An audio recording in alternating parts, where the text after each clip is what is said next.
मित्रांनो, तुम्हाला हे ऐकून नक्कीच आश्चर्याचा धक्का बसेल आणि कदाचित वाईटही वाटेल. कारण मुंबई उच्च न्यायालयाच्या खंडपीठाने नागरिकांना शुद्ध पिण्याचे पाणी पुरवणे म्हणजे त्यांच्यावर मेहरबानी करणे असे नव्हे, तर शुद्ध पिण्याचे पाणी पुरवणे हा प्रत्येक नागरिकाचा घटनादत्त मूलभूत असा अधिकार आहे आणि त्या अधिकारान्वये त्यांना पिण्याचे शुद्ध पाणी देणे किंवा उपलब्ध करून देणे हे स्थानिक स्वराज्य संस्थांचं आद्य कर्तव्य आहे. अशा प्रकारे खडेबोल मुंबई उच्च न्यायालयाच्या खंडपीठाने सुनावले आहेत. न्यायमूर्ती एस गडकरी आणि न्यायमूर्ती कमल खटा यांचं हे खंडपीठ होतं आणि अमरावती जिल्ह्यातील मेळघाट परिसरात अशुद्ध पाणी किंवा दूषित पाण्यामुळे काही लोकांच्या मृत्यूची घटना किंवा काही लोक दगावल्याची घटना घडली होती आणि त्या अनुषंगाने ज्या जनहित याचिका न्यायालयात दाखल झाल्या होत्या त्या सगळ्या एकत्र करून त्यांच्यावर सुनावणी ह्या खंडपीठापुढे सुरू होती. त्यामुळे खंडपीठाने हे स्पष्ट शब्दात प्रतिवादींना सांगितलं होतं की शुद्ध पिण्याचे पाणी प्रत्येकाला मिळायलाच हवे, ते स्थानिक स्वराज्य संस्थांनी त्यांना उपलब्ध करून द्यायलाच हवे आणि हे सगळं करणं म्हणजे नागरिकांवर मेहरबानी करणे आहे असं कुणीही समजता कामा नये, असा कुणीही गैरसमज करून घेऊ नये, अशा कठोर शब्दात उच्च न्यायालयाच्या या खंडपीठाने सगळ्यांना सांगितलेलं आहे. आता काय घडलं मेळघाटमधील ह्या भागामध्ये, तर कडक उन्हाळा म्हणजे नुकताच 2026चा जो तीव्र असा उन्हाळा होता, त्या तीव्र उन्हाळ्यामध्ये राज्यात पाणी टंचाई निर्माण झाली होती आणि अमरावतीच्या या भागातसुद्धा पाणी टंचाईचा लोकांना सामना करावा लागला होता.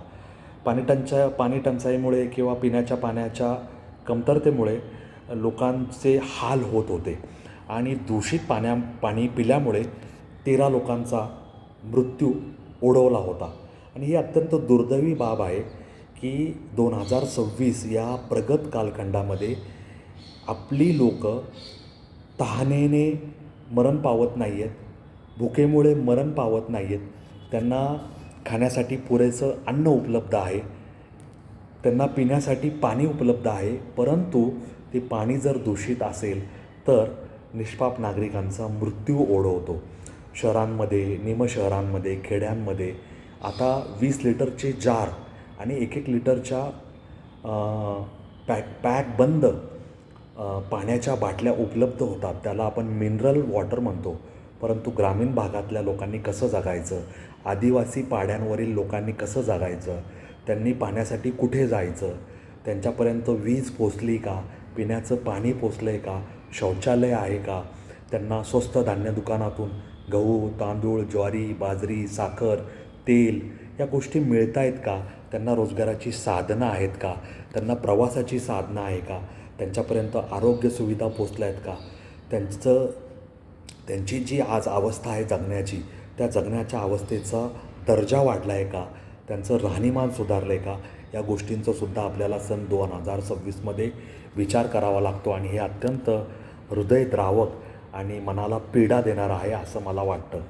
कोर्टाच्या निदर्शनास या 13 लोकांच्या मृत्यूची बाब आल्यामुळे कोर्टाने स्थानिक स्वराज्य संस्थांना, जिल्हाधिकारी कार्यालयाला, शासनाला विचारणा केली होती आणि त्यात शासनाने सांगितलं की आम्ही त्यांना टँकरद्वारे पिण्याच्या पाण्याचा पुरवठा करतो. परंतु याचिकाकर्त्यांचं म्हणणं होतं की पिण्याच्या पाण्याचा पुरवठा टँकरद्वारे जरी केला जात असला तरी तो अनियमित आहे, तो नियमित नाही. शुद्ध पाणी, स्वच्छ पाणी, वेळेवर टँकर येणं, लोकांना पुरेसं पाणी मिळणं असं घडलं नाही आणि नाईलाजास्तव लोकांनी जे पाणी पिलं ते दूषित होतं आणि त्याच्यातून त्यांचा मृत्यू ओढवला. त्यामुळे न्यायालयाने ह्या सगळ्या घटनांबद्दल खेद व्यक्त करून आपल्याला बजावलं की तुम्ही शुद्ध पिण्याचं पाणी पुरवता म्हणजे जनतेवर मेहरबानी करत नाही. ती जनता या देशाची नागरिक आहे आणि घटनेने देशातल्या सर्व नागरिकांना पिण्याचे स्वच्छ शुद्ध पाणी पुरवणे ही शासनाची, मग ते केंद्र शासन असेल, राज्य शासन असेल, स्थानिक स्वराज्य संस्था असतील, ह्या सगळ्यांची जबाबदारी आहे आणि ह्या जबाबदारीपासून कोणालाही पळ काढता येणार नाही. त्यामुळे उच्च न्यायालयाने जे खडे बोल सुनावले ते योग्यच आहे असं म्हणायला काही हरकत नाही.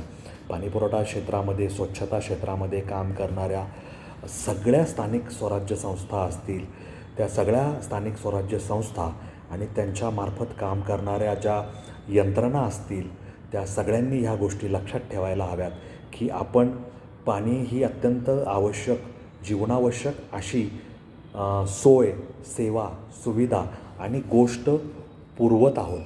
त्यामुळे ती पुरवताना पुरेसं गांभीर्य, पुरेशी एकाग्रता, पुरेशा कार्यान्वयनाबाबत दक्षता, अचूकता, कामाची गुणवत्ता आणि पुरेशा दाबाने आवश्यक तेवढे पाणी हे शेवटच्या घटकापर्यंत पोहोचेल याबाबतची काळजी या सगळ्यांनी घेणं क्रमप्राप्त आहे.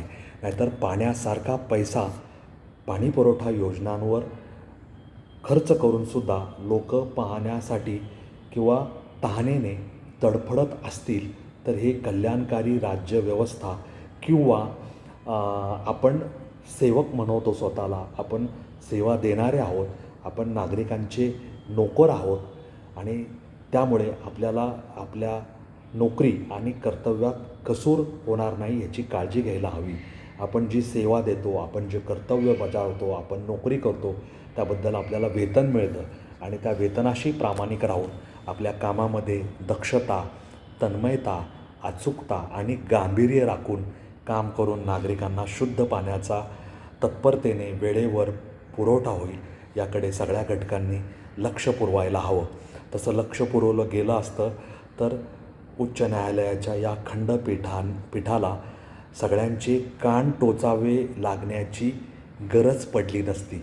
तसे कान त्यांनी टोचले, तसे खडे बोल त्यांनी सुनावले आणि त्यामुळे तरी आपल्या सगळ्या यंत्रणा जाग्या होऊन आदिवासी असतील, गोरगरीब असतील, जन असतील, गिरिजन असतील, वनवासी असतील, त्या सगळ्यांपर्यंत पाणी पोचवतील अशी आशा आपण बाळगूया.